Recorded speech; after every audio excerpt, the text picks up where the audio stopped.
Salam alaikum wa rahmatullahi wa barakatuh.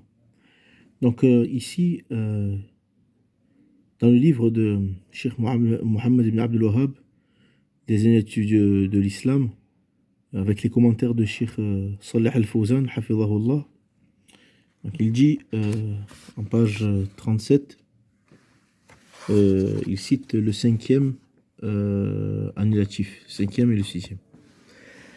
Donc, cinquièmement, détester le moindre enseignement que le messager sallallahu alayhi wa sallam nous a transmis relève de la mécréance, quand bien même on le mettrait en pratique. Sixièmement, quiconque se moque d'une chose de la religion du messager, de la récompense ou du châtiment d'Allah a mécru. Donc le neuvième point ici, donc, qui correspond au cinquième annulatif, il dit: la cinquième annulatif de l'islam concerne celui qui déteste une chose que le messager sallallahu alayhi wa sallam nous a transmise. Un tel sentiment est une forme d'apostasie quand bien même on la mettrait en pratique. Allah subhanahu wa ta'ala révèle à ce sujet cela, car pour avoir eu en aversion les lois qu'Allah a révélées, il a rendu nulles leurs œuvres. Dans la sourate Muhammad, ذلك بأنهم كرهوا ما أنزل الله فأحبط أعمالهم. En avoir en aversion est synonyme de détester. C'est donc une forme d'apostasie. C'est le sentiment du cœur qui compte. Même si en apparence on se résigne à faire une chose contre laquelle on éprouve du ressentiment. Cela, car pour avoir eu en aversion les lois qu'Allah a révélées, il a rendu nulles leurs œuvres. La sixième, c'est-à-dire la sixième forme d'apostasie, consiste à se moquer des lois révélées par Allah ou le moindre enseignement transmis par le messager, même s'il relève des actes simplement recommandés, voire surrogatoires comme le siwak, se tailler les moustaches, se raser les aisselles, se couper les ongles. Il suffit de se moquer de l'une de ces pratiques pour sortir de l'islam. En voici la preuve textuelle. وَلَئِنْ سَأَلْتَهُمْ لَيَقُولُنَّ إِنَّمَا كُنَّا نَخُوضُ وَنَلْعَبُ قُلْ أَبِاللَّهِ وَآيَاتِهِ وَرَسُولِهِ كُنْتُمْ تَسْتَهْزِئُونَ لَا تَعْتَذِرُوا قَدْ كَفَرْتُمْ بَعْدَ إِيمَانِكُمْ. Si tu les interrogeais sur la raison de leurs gestes, ils répondraient: nous plaisantions et nous nous amusions. Dis: est-ce d'Allah, de ses versets et de son messager que vous vous moquiez? Ce n'est pas la peine de vous excuser, car vous avez mécru après avoir goûté à la foi. Peu importe que la chose qui est l'objet d'un amusement est un statut obligatoire, fard, wajib, ou recommandé. Celui qui commet ce genre de choses est un apostat. Que dire alors de celui qui pense que des pratiques telles que laisser la barbe, se tailler les moustaches, s'épiler les aisselles, se passer de l'eau entre les articulations des doigts sont des détails, littéralement qusur, qui signifie épluchure. C'est la meilleure manière de se moquer de la religion du Tout-Puissant. Peu importe que l'auteur d'une telle parole mette en pratique ces enseignements, il devient un vulgaire apostat. Cela revient à dénigrer les enseignements du messager sallallahu alayhi wa sallam. Il incombe de porter haut dans son cœur la sunna du messager sallallahu alayhi wa sallam et de la respecter. Quelqu'un peut très bien aller à son encontre en suivant ses passions. Mais au même moment, il doit respecter tout ce que représente la sunna du prophète. Il doit respecter tous les hadiths sans en traiter quoi que ce soit de détails ou d'épluchures.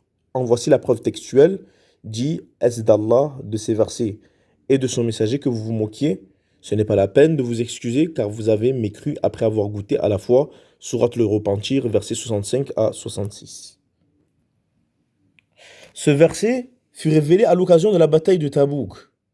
Certains musulmans qui étaient partis avec le messager sallallahu alayhi wa sallam s'étaient regroupés lors d'une halte. C'est alors qu'ils s'écrièrent pour plaisanter: qu'ont-ils nos lecteurs? Ils sont les plus menteurs, ils ont les plus gros ventres et sont les plus peureux sur le champ de bataille. Ils faisaient allusion au messager d'Allah sallallahu alayhi wa sallam et ses compagnons. L'un des jeunes compagnons qui se trouvaient en leur compagnie fut très irrité par ces paroles. Il prit la décision de porter l'affaire au messager sallallahu alayhi wa sallam. Cependant, il trouva que la révélation l'avait devancé. Quand les membres du groupe incriminé apprirent la nouvelle, ils se rendirent auprès du messager pour s'excuser. L'un d'eux, en s'agrippant à l'anière de la chamelle du prophète, sallallahu alayhi wa sallam, qui n'arrêta pas sa route, s'écriait: Messager d'Allah, nous ne faisions que dire des choses à la légère, comme on le fait pour que le voyage nous soit moins pénible. Nous n'avions pas l'intention de nous moquer. Nous plaisantions uniquement. Le messager, sallallahu alayhi wa sallam, ne tourna même pas la tête. Il se contentait de réciter le verset. Si tu les interrogeais sur la raison de leur geste, ils répondraient: nous plaisantions et nous nous amusions. Dit: est-ce d'Allah, de ces versets et de son messager que vous vous moquiez? Ce n'est pas la peine de vous excuser, vous avez mécru après avoir goûté à la foi. Remarquez que le verset dit: vous avez mécru après avoir goûté à la foi. Cela signifie qu'auparavant, ils étaient croyants. Ces moqueries les ont donc fait sortir de l'islam, bien qu'ils prétendaient simplement s'amuser. Les affaires de la religion ne sont pas à prendre à la légère. Allah a excommunié ceux qui avaient participé à cette plaisanterie, qu'Allah nous préserve. Cette histoire démontre que tout blasphème, même dit en plaisantant à l'égard d'Allah, son messager, son livre, le moindre enseignement du Coran ou de la Sunna est un acte d'apostasie, comparé avec le discours disant que l'intention du cœur doit être prise en considération dans ce genre d'affaires.